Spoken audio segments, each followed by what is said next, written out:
Hello Year 2, welcome back to another week of home learning. I hope you had a lovely weekend and you got lots of rest and you did lots of fun activities outside or in your homes.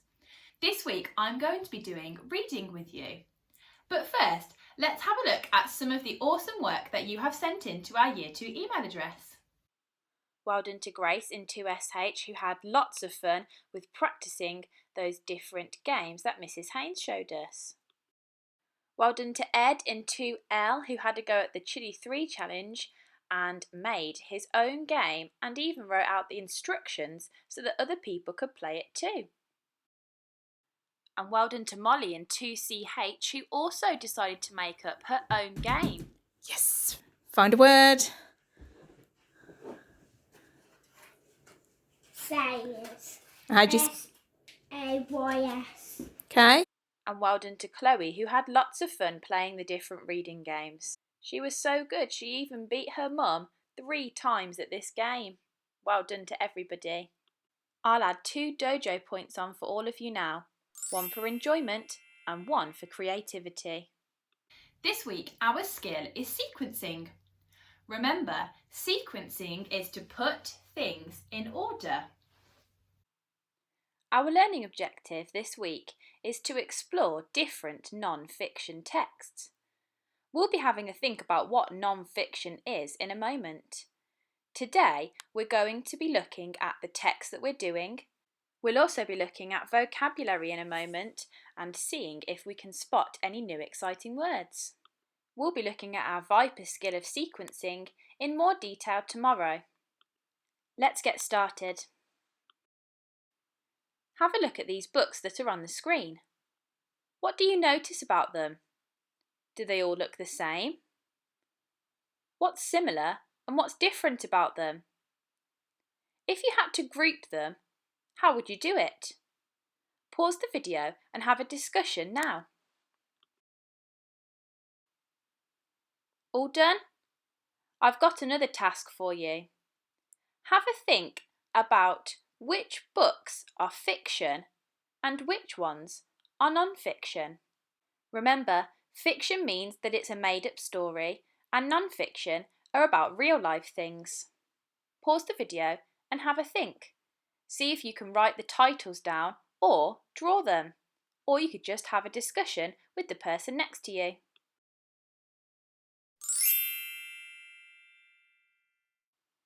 Here's your check, Year 2. The books that are on the left of the screen are fiction and the books on the right are non-fiction. How did you get on? What clues did you look for to help you identify which ones were fiction and which ones were non-fiction? I thought about the illustrations a lot. The Cat in the Hat, I don't think that would really be real life. Harry Potter, I know has lots of magic in it, so again, unfortunately, probably not real life. And I've never had a tiger who came to tea, so again, probably fiction. The illustrations can also tell us that it's fiction, because usually in non-fiction they have real life photographs, but not always. They can sometimes have illustrations too. And when that's the case, we have to think carefully about the contents of the book, what the book's about. So penguins, for example, I can see that it is a real picture of a penguin and I think it's going to teach me all about penguins. All of the books in the non-fiction side have titles about real life things. Maps, penguins, planet Earth, places around the world and national parks of the USA. How did you get on? Now, before I show you what we're going to be reading this week, let's make sure that we can read some of the words that are going to be in it. So, let's start from the top, the blue words. Let's see if we can read all of those tricky words. I'm going to say one and then you're going to say it back to me. The first word is your. Your turn. Well done. The next one is of. Your turn. The next word is sure. Your turn. Well done. Then we've got the. Your turn. And the last word is water. Your turn. Well done. Let's say all of the blue words together again. Starting from the beginning. Here we go. Your, of, shore, the, water. Well done. Next, we've got the word dangling in red. Can you see it? Dangling. Can you say it back to me, Year 2? My turn. Dangling. Your turn. Well done. But what is the root word in the word dangling?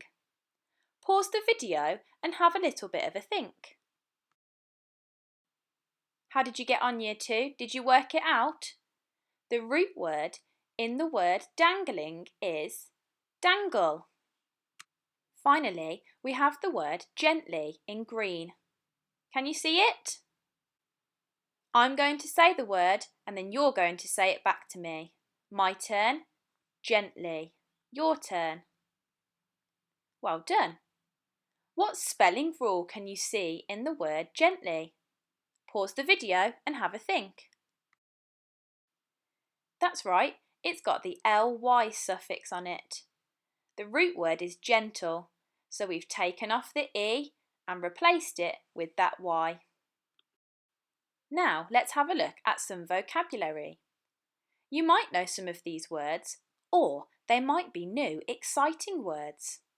These are all words that we will see in our text in a moment, so it's really important that we know how to say them and read them and what they mean. Let's have a look at the first one. We're going to have a go at doing our word wrap now that we would always do in our guided reading lessons in school. You're going to notice that I'm going to put a video of me doing an action to the word. You can either copy my action or you can come up with your own action to remember the meaning of the word. It's up to you. Are you ready? Okay, the first word is frosty. Repeat after me. Frosty. Frosty. Frosty. Frosty. How many syllables? 2. Frosty is a result of the weather. It's when something is really cold. On Saturday, it was a cold and frosty morning. So now let's have an action for frosty. Frosty. Our next word is dangling. Say it after me. Dangling. Shout it. Dangling. Whisper it. Dangling. How many syllables? Clap it with me. Dangling. 2 syllables. If something is dangling, it means that it's hanging or it might even be swinging loosely. Let's think of an action for dangling. Dangling. Okay, our next word is natural. Repeat after me. Natural. Natural. Natural. How many syllables? Clap it with me. Natural. 2. The word natural means that it's come from nature, like a leaf or a tree maybe. Let's think of an action to describe natural. Natural, like the leaves falling off the trees. Our next word is saucer. Repeat after me. Saucer. Saucer. Saucer. Get those clapping hands ready to see how many syllables. Saucer. 2 syllables. Now you might think of a flying saucer, but that's not the kind of saucer that we're talking about. A saucer is a small, shallow dish. It usually comes with a cup, like a cup and saucer. But we're just talking about the small, shallow dish. Let's think of an action for it. Cup and saucer. Saucer. And our final word is separate. Repeat after me. separate, separate, separate. Clap it with me. Separate. How many syllables did it have, Year 2? Show me with your fingers how many it had. That's right, it had 3 syllables. Separate means to move things apart so that they're not touching. Let's think of an action for separate. Separate. Let's have a look at our text for this week. We're going to be looking at instructions. In a moment, I'm going to read the instructions and you can listen. You can follow along with your eyes, or if you can follow along with your finger. Make sure you're listening really carefully and see if you can hear any of our new exciting words. Okay, are you listening? How to make ice decorations. You will need saucers, kettle, boiled water that has been allowed to cool, natural items like leaves, feathers, berries and grass, string or wool, and a freezer if the weather isn't cold enough. 1. Place your saucers on a flat surface and put the end of your string into the saucer, making sure a long piece is left dangling over the edge. 2. Lay natural items in the saucer over the string. 3. Gently pour in cooled water. Boiling it first helps to remove any bubbles. 4. Put the saucers outside on a frosty night or in the freezer. 5. In the morning, put the saucers in a tub of cold water to separate the ice. 6. Hang them around your garden as decorations. Pause the video now and see if you can have a read through of the instructions on your own or with a grown-up. Now we're going to have a think about some vocabulary. So, this is my turn.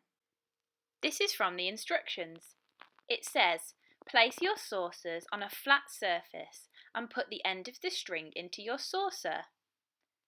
But which adjective tells us the type of surface to put the saucer on? I know. I'm going to look for the word surface and I'm going to see what adjective is before it. I found the word surface and the word before it is flat. Can you have a go now? Here's another line from our instructions. Put the saucers outside on a frosty night. Which adjective tells us the type of night to put the saucers outside? So remember, look for the word night and see what word's before it. Pause the video and have a discussion about what you think it might be. All done? That's right. It was frosty. Okay, last practice. Gently pouring cooled water. Which word in this sentence has a similar meaning to carefully? Pause the video, have a think. All done, Year 2? Can you whisper the word to me? Well done. The answer was gently. Super vocabulary work, Year 2. Now instructions are all around us. We just might not notice them sometimes, and they're really important when we want to learn a new skill or play a new game. They help us know what to do and how to do it. So my challenge for you, Year 2, is to pause the video now, or you can do it a little bit later if you want to, and see if you can go on an instruction hunt around your house. I wonder how many different types of instructions you might find. You could find instructions in board games. You might want to look in your cupboards and see if there's any instructions on food, or maybe in a recipe book. I wonder if you'll come up with any other ideas. When you're looking at your instructions, see how they're different. Are they clear? Are they simple? Or are they a bit complicated? Thanks for joining me, Year 2. I'm off on an instruction hunt around my house now to see how many different instructions I could find Don't forget, you could always send in what you find to our Year 2 email address. Or perhaps you could send in a video of you going on a scavenger hunt for those instructions around your house. Can't wait to see what you get up to. Now, I think it's time for some reading. Oh, sorry Year 2, didn't know you were there. I'm just having a look at this book. Mrs. Haynes recommended it to me. She might have started talking about it last week to you. It's called Me and Mr. P, Maya's Storm, and it's written by Maria Farah. Mrs. Haynes told me that this book is really good, and she said it was a little bit like The Boy and a Bear in the Boat. Should we have a read of it together? I think we'll really enjoy it. Chapter 1. Losing Your Marbles. From her bed in Lighthouse Cottage, Maya could hear the sea. Sometimes massive waves rolled in, booming and crashing against the rocks. Other times, gentle ripples whispered along the shoreline. The storm still scared Maya, but not as much as they used to. These days, she mostly felt safe and secure in her seaside home, safe with her mum and dad, safe with her big brother Max and her sister Iris, and safe with Granny Anne, who lived in an old cottage at the edge of the village. This was Maya's new family. Maya once had another family in a country far away across the sea. When she tried to remember them, she felt an emptiness in her tummy, like a hole, and it made her sad and scared.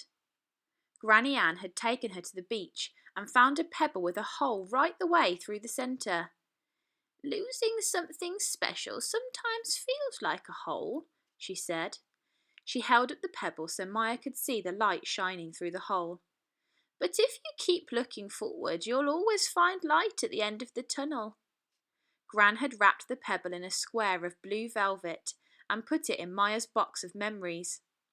Now, whenever Maya felt sad, she unwrapped the pebble and held it up to the light until she felt better. Maya's box of memories was made of wood and had a sliding lid with a seagull carved on the top. It was Maya's first ever present from Gran, and she loved to close her eyes and run her fingers over the ridges of wood to feel the wings and head and beak of the bird. Maya had come to Lighthouse Cottage with nothing, and her box of memories had become her treasure chest. Over the years, she and Gran had filled it with memories of every part of her life since she'd arrived. Shells, fossils and feathers, birthday cards, pencils and badges, and stacks of little memory notes, each one carefully illustrated with a picture. This was Maya's new life. It was her very own, and no one could take it away from her. "You must learn to treasure your memories," said Gran, "because when you get to my age, they start to disappear. Soon you'll have to look after my memories as well as your own." "Where do they disappear to?" asked Maya. Gran clicked her fingers. "Into thin air." "Why?" asked Maya. "I don't know. Maybe the brain gets tired and forgets to hold on to them." Maya laughed, and so did Gran. Mum and Dad didn't laugh. They didn't like it when Gran's brain got tired. It made them stressed and worried. Dad said Gran was losing her marbles. Maya wondered what that had to do with anything. "She's getting old," said Mum. "We have to accept that things are going to change." Maya refused to listen. She wasn't ready for change. She'd had quite enough change in her life already. Chapter 2. The Calm Before the Storm. It was late, and everyone else in the family had gone to bed. Maya knew she should be asleep, but the wind was blowing and making her restless. She sat at the table in her bedroom and hoped Mum and Dad wouldn't notice the light under her door.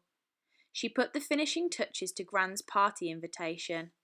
Gran would be 75 in August, and Maya had decided that she was going to do something special for Gran as a way of saying thank you for all the special things that Gran had done for her. They'd been discussing plans for ages. Tomorrow she would take the finished invitation to Gran for a quick check to make sure she hadn't forgotten anything. It was going to be brilliant, and she couldn't wait. She jotted a quick memory note for her box. "Getting ready for the best summer holiday ever!" She added some pictures of sea, sun and sand. Maya loved pictures, and all her memory notes were decorated with drawings to help bring them to life. It was hard to believe now, but when she'd first arrived, she could hardly speak or understand a single word people were saying. For a long time, she'd been afraid even to open her mouth. It was Gran who had helped her learn, first with pictures and then with speaking and writing. Mum, Dad, Max and Iris had helped too, but they didn't have quite so much time or patience, and they weren't as good at drawing. She flopped backwards onto her bed and stared up at the ceiling. Summer, she thought. Gran and me, the beach and the sea. It wasn't that she didn't enjoy school, it's just that she enjoyed the holidays more. She wished Mum and Dad could have a holiday too, but they were always hard at work. Dad was a coast guard, and his job was to rescue anyone in danger along the cliffs and seashore. He worked shifts, and when he wasn't working or sleeping, he was helping Mum with running the lighthouse holiday cottages. The summer was the busiest time for both of them. Full of tourists who don't know what they're doing, Dad always said. The lighthouse was close to the cottages, and Maya could see it now, its beam of light pulsing out across the sea. 2 flashes every 3 seconds. Her window rattled and the curtain billowed in the breeze. She got up to close it and rested her forehead against the window pane, watching the waves rise and fall as the light swept over the water. It was a clear evening, but Dad said the weather was changing. And Dad was always right about the weather. As she pulled the curtain closed, she stopped. She squinted into the distance. She thought she'd seen something. A dark shape way, way out. She blinked and scanned the horizon carefully. Nothing. She must have been mistaken. Maya clambered into bed and tried to go to sleep, but now she was even more restless than before. She was sure she'd seen something. She threw back the covers and returned to the window, pressing her nose against the glass. It was darker now, harder to see. Then her heart gave a jolt. There it was again. Closer. It looked like a small boat. Maya waited for the next pulse of light to illuminate the sea. The waves rose and fell. It was hard to be certain. Then it came into view again. A small boat with someone very large in it. Someone wearing a heavy white coat. The boat rose on the crest of a wave and then disappeared into the shadows.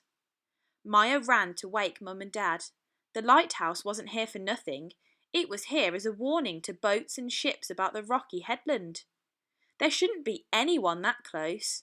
It wasn't just the rocks you could see, but the ones like shark's teeth beneath the water that were dangerous. Mum! Dad! Quick! I think there's someone in trouble! Maya shook Dad to make sure he was properly awake. What? Where? Dad sat up and grabbed his binoculars. He and Mum hurried to the window, but as the 3 of them searched the water, there was nothing to be seen except the inky black waves. I promise I saw something, said Maya. It was a small boat, and it had someone in it. Someone big. Dad smiled and shook his head. Water can play tricks on us at night, he said, giving her a hug. There's many a time I've thought I've seen boats or dolphins, and it's just been the dark of the water and the white tops of waves breaking out at sea. Or maybe it was just a dream. Maya shook her head. She knew she'd been wide awake, but now she felt foolish. Dad scanned the sea again. You were right to wake us. It's always better to be safe than sorry. Now, let's get you back to bed. But I can't sleep, said Maya. Mum and Dad took Maya back to her room and tucked her into bed. Dad picked up Maya's invitation for Gran's party. This is a lovely idea of yours, Maya, said Dad. I do hope Gran will be up to it. She's not been quite herself recently. Of course she'll be up to it. She's looking forward to it.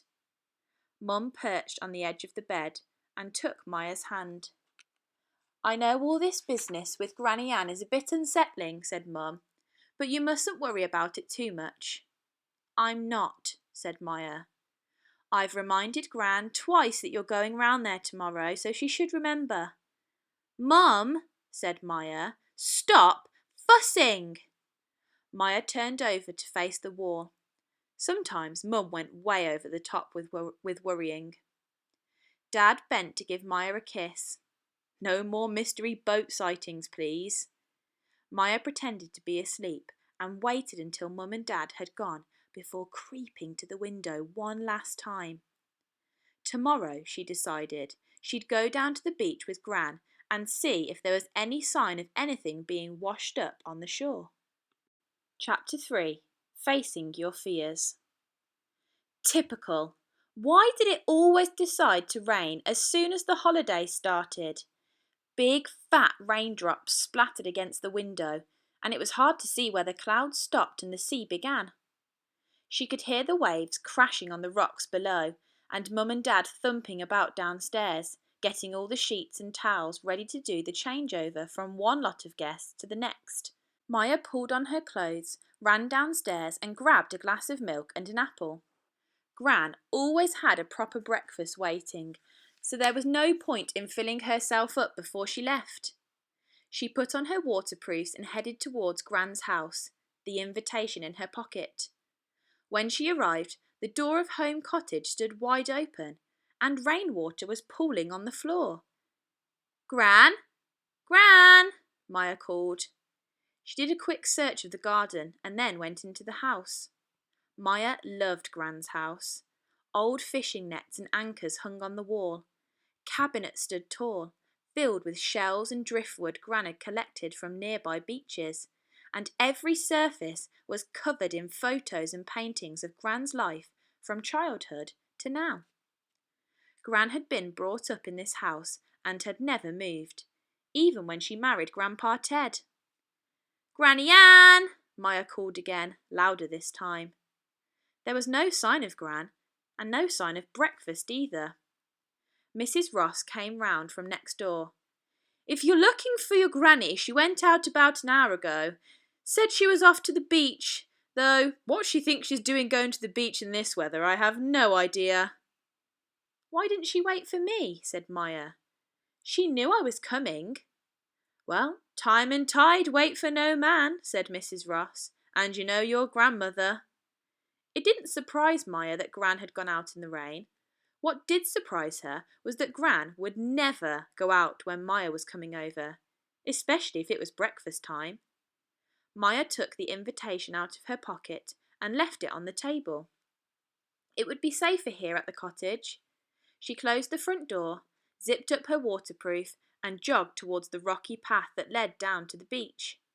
As she reached the top, she saw an unmistakable figure hurrying towards her, wearing old baggy shorts and an oilskin coat. Granny Ann was small and wiry, with long grey wispy hair and a face that reminded Maya of a walnut. Gran often said that every wrinkle was the sign of an adventure. Maya decided Gran must have had plenty of adventures.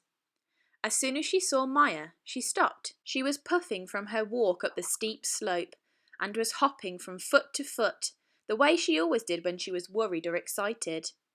"Hello, Maya. Oh, goodness me, I'm so pleased you're here. I need your help." "My help?" Maya's heart beat a little faster. "Why, what's up?" "I found something down on the beach. A boat." Maya's mind raced back to last night and what she'd seen, or thought she'd seen, from the window of her bedroom. "Have you spoken to Mum or Dad this morning?" Maya asked. Gran stopped and looked a little confused. "Have I? No, I don't think so. Why?" Nothing," said Maya. "I just thought they might have mentioned—" But Granny Ann had turned and was already half walking, half trotting back down the path. Come on, she said. "We need to get back before anyone else gets to the beach. We need to investigate." Gran managed to make the word investigate sound mysterious and exciting. Maya grinned. This is what the summer was about. As soon as they reached the beach, Maya shrugged off her coat, flipped off her canvas shoes, and hurried along the wet sand. Lumpy seaweed washed up by the storm squelched between her toes. "There, look," said Gran. Ahead, Maya could see an old wooden boat lying on its side in the sand. It looked like the boat she'd seen last night. It must be. Where else would it have appeared from? She swallowed and hurried on after Gran. "And look at this," Gran continued, crouching down and pointing to the most enormous footprint beside the boat. Maya examined the print closely. There wasn't just one. There were loads, and they didn't look like any footprint Maya had ever seen before. They were bigger than a dinner plate and had 5 sharp claw marks across the top. "Have you made these, Gran?" said Maya, suddenly suspicious that this might be one of Gran's elaborate jokes. Gran could make up the most incredible stories. Gran looked cross. "I most certainly have not." Maya inspected them again. "So what do you think they could be?" "Well, I'm no expert, but if you want me to take a guess, I'd say these are the footprints of a very large animal." This must be a joke. Gran must have spoken to Mum and Dad. Maya was sure of it. But as her eyes followed the line of paw prints at the beach toward the cave, she started to feel slightly uneasy. She tried to picture more clearly what she'd seen in the boat last night. It had looked very large and furry. She'd thought it was a person wearing some kind of warm coat, but could it have been an animal? An animal with exceptionally large paws. A shiver went down her spine. "I think we should go and take a look," said Gran. Maya wasn't so enthusiastic. Perhaps we should call someone, like someone who knows about these things." "Oh, don't be such a spoil sport," said Gran. "We don't want anyone stealing our discovery. And who would we call?" Gran took Maya's hand and held it tightly as they tracked the prints up the soft sand to the mouth of a cave. Maya looked over her shoulder and couldn't help noticing how tiny her own footprint seemed in comparison. She scanned the sand for any sign of paw prints walking back out of the cave. There were none. So if something had gone into the cave, it must still be in there. Maya hesitated. She wasn't at all sure she wanted to go any further. "We're not stopping now," said Gran. "We must be bold and brave. If there's something to be found, we must find it." "Must we?" said Maya, still holding back. "Always face your fears," said Gran, and took a deep breath. "Are you ready? On the count of 3. 1, 2, 2.5, 2 3/4, 3. They looked at each other, then stepped into the blackness of the cave.